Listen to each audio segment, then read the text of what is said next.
This story isn't about one person. It's inspired by countless real experiences. For 18 years, her life moved to a steady rhythm. The 6 a.m. alarm, the same commute, the comforting weight of a coffee mug in her hand as she stepped through the doors of a company she didn't just work for. She helped shape it. Her career wasn't just a paycheck. It was part of who she was. Then came a rainy Tuesday afternoon. A video call that lasted less than 10 minutes. Words like corporate downsizing and strategic restructuring floated through the screen. Cold, clinical phrases that masked a brutal truth. 18 years of loyalty, expertise, and late nights, gone in moments. This isn't just Maria's story. It's the story of millions who've stood at the edge of a cliff they never saw coming. When a core piece of your identity is ripped away, the silence afterward feels deafening. For Maria, that silence was filled with fear. Fear of an empty future. Fear of starting over. But here's the part that matters. That single moment of loss became her turning point. From the wreckage, she found a compass. And with it, she began to build a new dream, one that was hers alone. The first few days were a fog of disbelief. Maria kept refreshing her inbox, hoping for an email that said it was all a mistake. That hope was denial, a fragile shield against reality. But the email never came. Slowly, denial hardened into anger.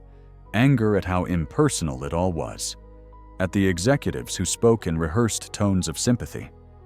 At a system where 18 years of loyalty could vanish with a single spreadsheet. She felt betrayed. Then came the questions. The kind that echo in the quiet of an empty house. The biggest one. Who am I without my job? For nearly 2 decades, what do? Was an easy question. It gave her identity, status, purpose. Now, the answer was silence. That loss of identity is one of the most painful, yet least spoken about, parts of job loss. And beneath it all, fear crept in, cold and practical.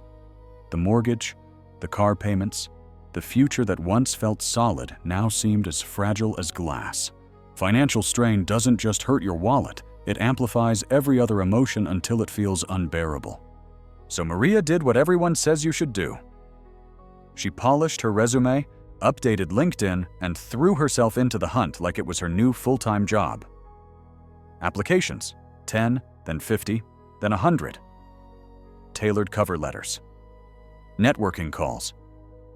Interviews where she felt less like a person and more like a commodity. The replies? Silence. Or worse, the automated rejection.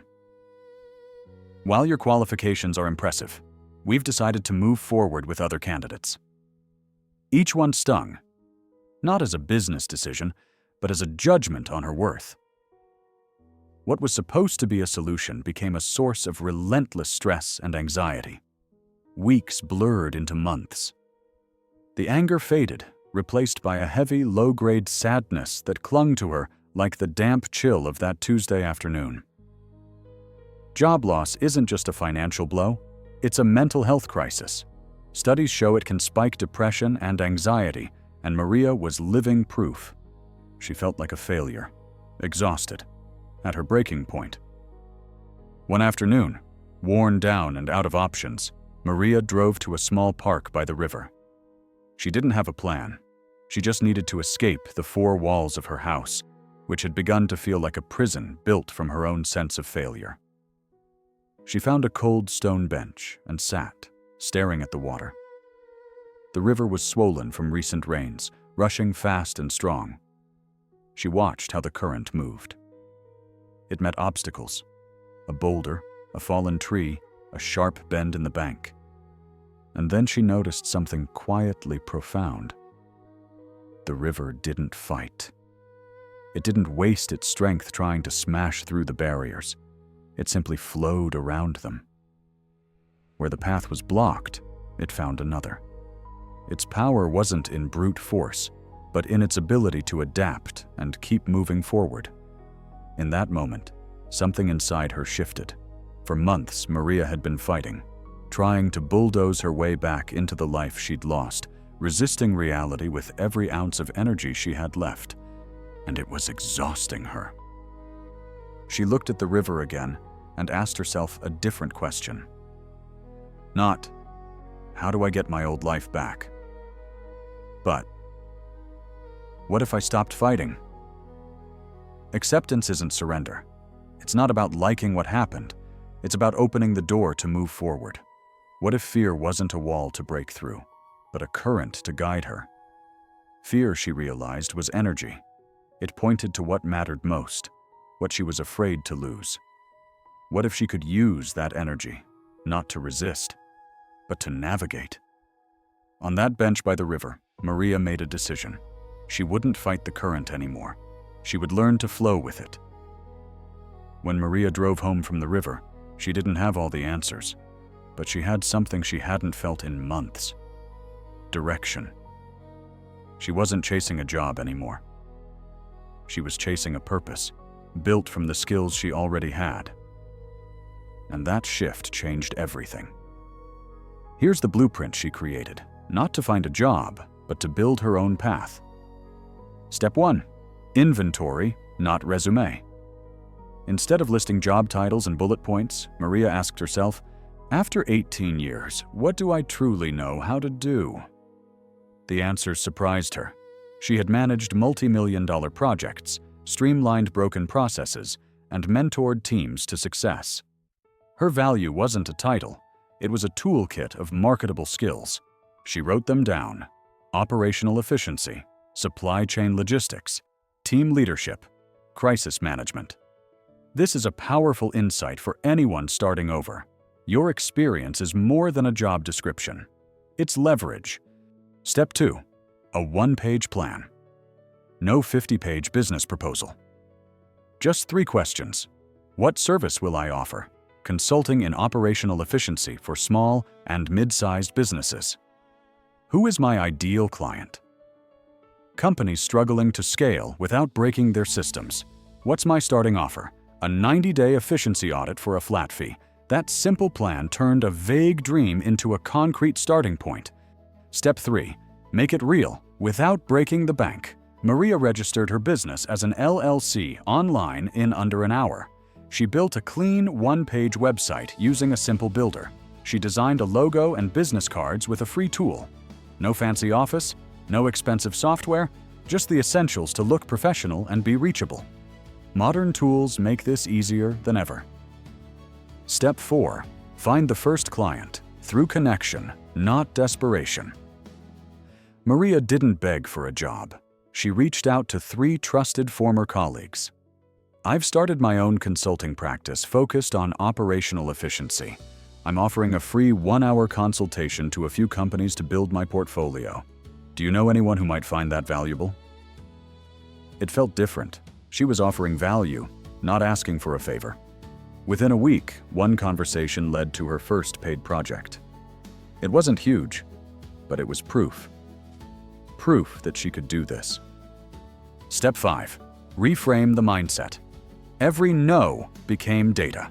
Every dead-end conversation was practice. She wasn't fighting the current anymore, she was learning to read it.